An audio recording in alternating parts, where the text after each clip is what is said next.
आमा सुन्नु न मलाई आज एउटा क्वेसन सोध्न मन लाग्यो हजुरलाई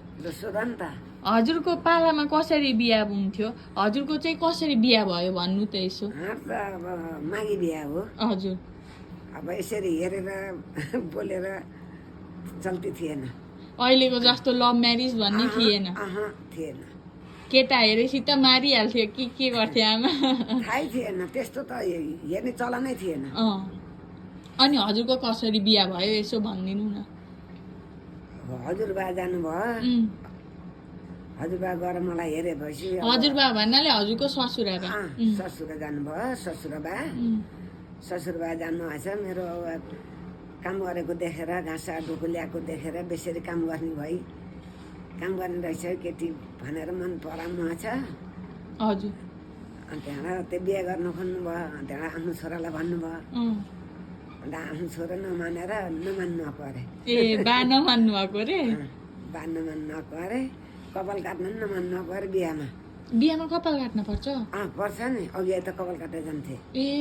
खुइलाएर खुइल्याउने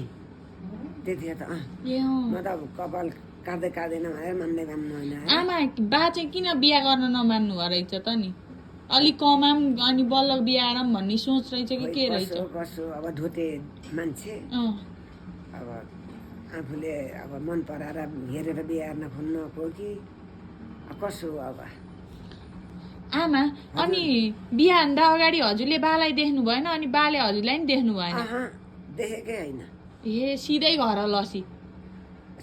सिधै बिहा गर्न गएपछि भनौँ न बिहाको मण्डपमा बसेपछि कसले देखेर घुम्टो ओडाउँथ्यो त्यतिखेर कसले हेर्थ्यो र रातभरिको बिहा हुन्थ्यो आज झन् दिउँसो हुन्थेन के अरे अनि कसरी हजुरको बिहा भयो अनि त्यसपछि घर ल्यायो अनि भ्याइयो कि अरू के भयो भन्नु त यसो केही स्पेसल स्पेसल त त्यत्रो आँधी थियो बल्ल बल्ल त आँधी तामदामिया बोकेका तामदामिया बोकेर ल्यायो हजुरलाई हजुरबाले त राख्ने दिन नगएको होइन बोकेर ल्याए ल बा पनि आउनु भयो बिहाको कुरा हार्दा हार्दै के अरे काली नानी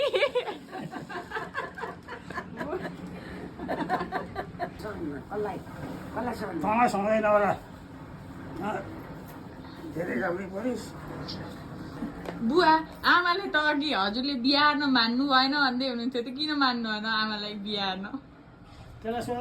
होइन सोधिसके हजुरले मान्नु भएन अरे बिहा गर्न होइन हजुरले लिएर आउनु भयो बिहा गरेर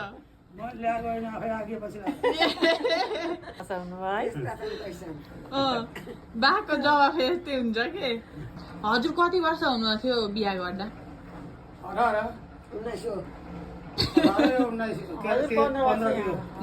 वर्ष फरक हो अनि केटी नै नहेरिकन बिहा हार्न त नि जबरजस्ती अनि जबरजस्ती बाले जबरजस्ती गराइदिए